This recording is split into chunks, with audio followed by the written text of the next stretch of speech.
जी अस्सलाम वालेकुम। आज का हमारा topic adaptations in wind pollinated flowers and insect pollinated flowers. और आज के टॉपिक में हम ये समझने की कोशिश करेंगे कि फ्लावर्स ने पॉलिनेशन के हवाले से अपने अंदर क्या क्या अडेप्टेशंस की हुई हैं। पॉलिनेशन के जो दो बड़े मीडियम हैं, two of the major mediums, wind और इंसेक्ट, उन दोनों के थ्रू जो फ्लावर्स पॉलिनेट होते हैं उनके अंदर क्या क्या स्ट्रक्चरल चेंजेस हैं और हम उनको कैसे कंपेयर कर सकते हैं। और फाइनली आज के लेक्चर में हम पार्थिनोकार्पी की भी बात करेंगे। That is a quite unique and new term for us. चलिए स्टार्ट करते हैं topic from a very interesting question कि क्या सारे के सारे फ्लावर्स जो हैं वो एक तरह के होते हैं। आपका आंसर होगा स्ट्रेट अवे सर नहीं। हर बहुत सारे फ्लावर्स हैं जिनके कलर्स डिफरेंट, इनके स्ट्रक्चर्स डिफरेंट, जिनकी shapes different.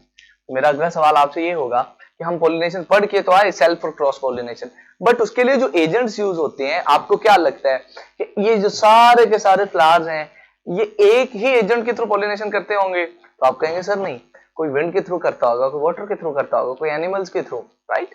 So different flowers, different structures, different mediums of pollination. अब यहां पर मेरा आपके साथ सवाल ये है कि आपको क्या लगता है कि फ्लावर्स के अंदर उनकी पॉलिनेशन के मोड के हिसाब से, पॉलिनेशन के मेथड के हिसाब से क्या अडेप्टिव स्ट्रक्चर्स डिफरेंट होंगी या सेम होंगी? जो फ्लावर की स्ट्रक्चर होगी, जो फ्लावर की अडेप्टेशन होगी, आपको क्या लगता है कि वो पॉलिनेशन के मेथड के हिसाब से सेम होगी या डिफरेंट होगी? डेफिनेटली डिफरेंट होगी जी। देखिए फ्लावर्स के अंदर जब हम फ्लावर्स की ओवरऑल बात करते हैं तो ज्यादातर पॉलिनेशन दो तरह से होती है। कुछ फ्लावर्स मेरा बच्चा ऐसे हैं जो पॉलिनेट करते हैं विंड के थ्रू, और कुछ फ्लावर्स ऐसे हैं जो पॉलिनेट करते हैं एयर के थ्रू। हम जो कुछ होंगे जी, विंड तो एयर एक ही बात हो जाएगी, कुछ होंगे जो विंड के थ्रू पॉलिनेट करते हैं और कुछ फ्लावर्स ऐसे होते हैं जो इंसेक्ट्स के थ्रू पॉलिनेट करते हैं। अब ये दो मेजर डिवीजन्स, ये दो मेजर कैटेगरीज हम बनाते हैं फ्लावर्स की। वैसे तो फ्लावर्स पानी के थ्रू भी पॉलिनेट करते हैं बट उनकी तादाद बहुत कम है। एनिमल्स के थ्रू भी करते हैं बट उनकी तादाद बहुत कम है। बर्ड्स के थ्रू भी करते हैं, अगेन उनकी तादाद बहुत कम है। जो मेजर दो कैटेगरीज हैं फ्लावर्स की पॉलिनेशन के हवाले से, उनमें से कुछ ऐसे हैं जो विंड के थ्रू पॉलिनेट करते हैं, कुछ ऐसे हैं जो इंसेक्ट्स के थ्रू पॉलिनेशन करते हैं। सो आज के टॉपिक में हम इन दोनों फ्लावर्स की एडेप्टिव स्ट्रक्चर्स को समझने की कोशिश करेंगे कि इन्होंने अपनी बॉडी में, अपने फ्लोरल स्ट्रक्चर में क्या क्या ऐसी चेंजेस की हुई हैं कि इनके लिए विंड सूटेबल है और इनके लिए इंसेक्ट सूटेबल है।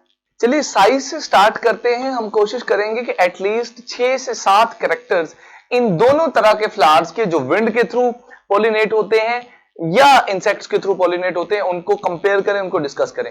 सबसे पहली बात आती है साइज की।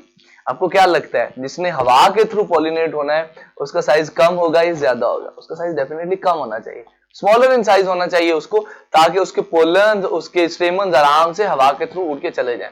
सो जो हमारे विंड पॉलिनेटेड फ्लावर्स होते हैं उनके साइज छोटे, जो इंसेक्ट पॉलिनेटेड फ्लावर्स होते हैं उनके साइज बड़े, क्योंकि उनको उड़ना नहीं है, ये उनका काम नहीं है।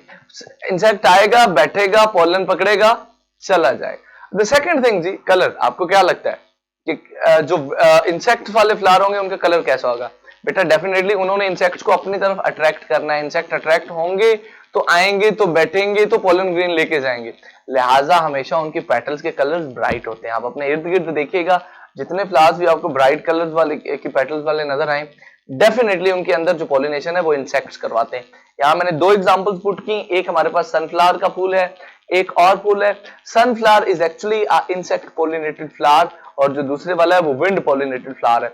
जो जो बातें मैं आपके साथ करूंगा आप इन दोनों फ्लावर्स के साथ उनको कंपेयर करते जाएंगे। तो हमने पहली बात की साइज की, सनफ्लावर का साइज बड़ा, दूसरा फ्लावर देखिए उसका साइज छोटा, क्योंकि उसने विंड के थ्रू पॉलिनेट होना है।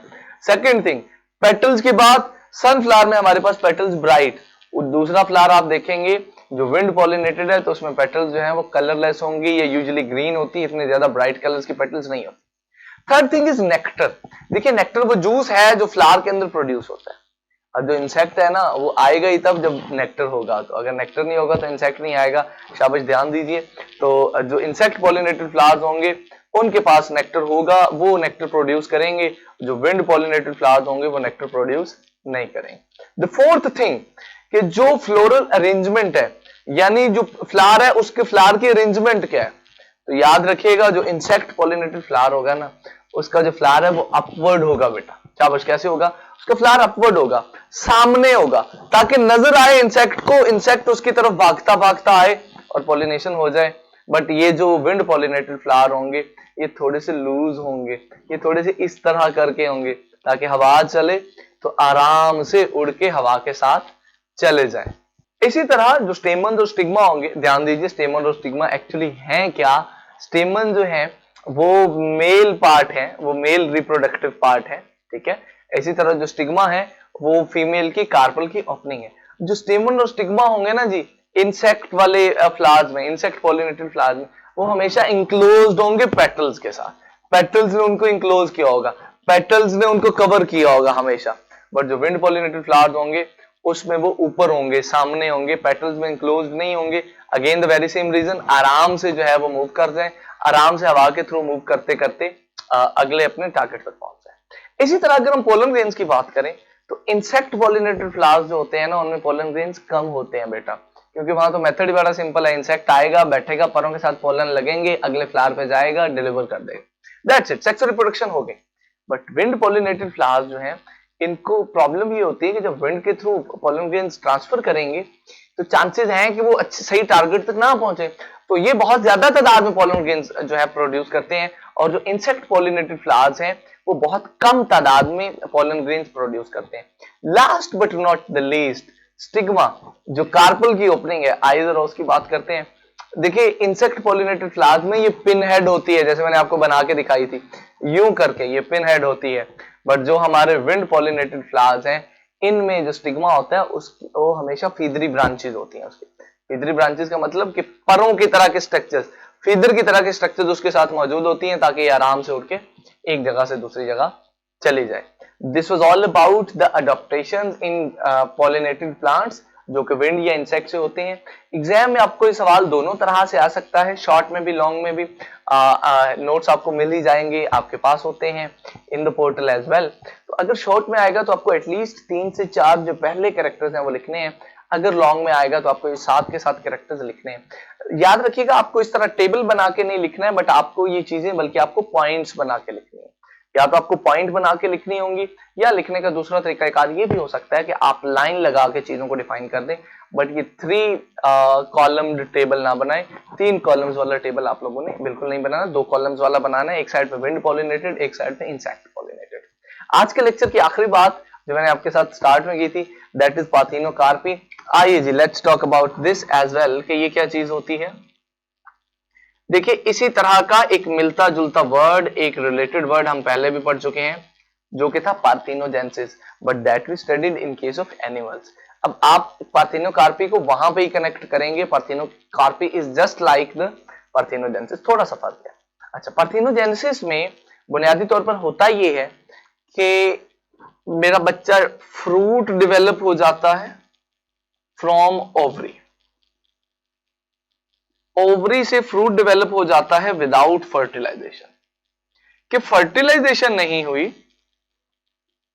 और फर्टिलाइजेशन के हुए बगैर फ्रूट डेवलप हो गया ओवरी से। अब इस केस में होता यह है कि सीड फॉर्मेशन नहीं होती, तो जो फ्रूट आपके पास बनता है वो सीडलेस होता है। Now this is the whole process of parthenocarpy.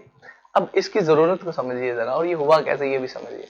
देखिए यूजुअल प्रोसेस ये है कि फर्टिलाइजेशन होगी, फर्टिलाइजेशन के नतीजे में जाइगोट बनेगा, जाइगोट के अराउंड एंडोस्पर्म टिश्यू होगा और जो ओव्यूल की ओवरऑल स्ट्रक्चर होगी वो कन्वर्ट हो जाएगी सीड में। ये होता है हमारा यूजुअल प्रोसेस कि फर्टिलाइजेशन हुई, जाइगोट बना, एंडोस्पर्म टिश्यू इकट्ठा हुआ, उसके वो जो वैक्यूल था, जो ओव्यूल था एक्चुअली, वो बन गया आपके पास सीड। इस सीड के ऊपर फ्रूट आता है। So this is actually zygote. अगर मिसाल के तौर पे जाइगोट के अराउंड होता है एंडोस्पर्म टिश्यू, एंडोस्पर्म के अराउंड सीड कोट होता है, और इस पूरी स्ट्रक्चर को फिर हम कहते हैं जी कि ये सीड है। और इस सीड के ऊपर फ्रूट बनता है, ध्यान दीजिए जरा। यानी जो फ्रूट बनता है ओवरी से, फ्रूट हमेशा ओवरी से बनता है, ये याद रखिए, फ्रूट ओवरी से बनता है। वो जो नीचे बॉटम वाली स्ट्रक्चर होती है जिसको हम ओवरी कहते हैं, वो बाद में फ्रूट बन जाता है। वो फ्रूट बनता है as a result of seed, यानी fruit is actually dependent upon the seed. Zygote बनेगा, एंडोस्पर्म बनेगा तो सीड बनेगा ना, और सीड के बनने के बाद फ्रूट बनेगा। ठीक है, लिहाजा जो भी हमें फ्रूट नेचर में मिलते हैं सब में सीड मौजूद होते हैं। अब ये ऐसा तरीका है जिसमें हमने इन सारी की सारी चीजों को बाईपास कर दिया, यानी हम कहते हैं हमें इन चीजों की जरूरत नहीं है, हमें सिर्फ फ्रूट चाहिए, और वो फ्रूट हम डायरेक्टली डेवलप करवा लेते हैं ओवरी की राइपनिंग से। ये एक ऐसा तरीका कार है जिसमें फर्टिलाइजेशन नहीं होती, सीड नहीं बनता, और ओवरी डायरेक्टली कन्वर्ट हो जाती है फ्रूट में। जो फ्रूट प्रोड्यूस होते हैं वो सीडलेस होते हैं, और इस प्रोसेस को कहते हैं बेटा पार्थिनोकार्पी। आज के लेक्चर के लिए इतना ही। आपको कोई सवाल हो आप पोर्टल के थ्रू मुझसे पूछ सकते हैं। See you in the next class. अल्लाह हाफिज।